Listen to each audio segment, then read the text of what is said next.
plant that is in town is in mess.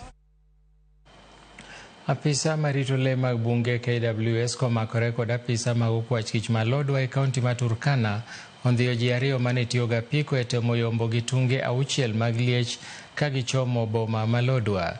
Apisa maduong' marito le mag bunge KWS e kaunti ma Turkana Liech owacho ni ne giyudo lipot kowuok kuom jopiny e wi achudhego manoting'o tunge liech maromo kilo 26.5.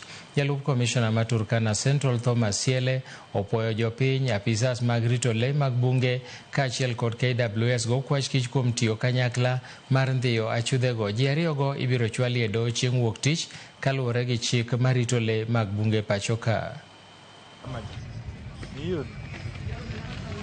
We managed to arrest 2 suspects who are in possession of 6 pieces of ivory. The suspects were transporting the ivory from Kalokol to Lodwar town. This arrest underscores our commitment in protecting wildlife.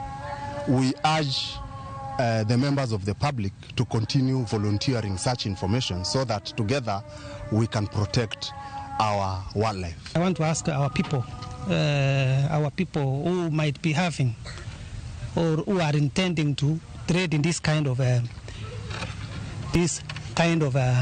products. It is very dangerous to trade in these products. I want to urge everybody who was thinking or who feels like doing this business that it is very dangerous for them. Let them desist and follow the law. These 2 fellows here, we will face the charges, and I want to believe it will be an example to any other person who will think of doing this.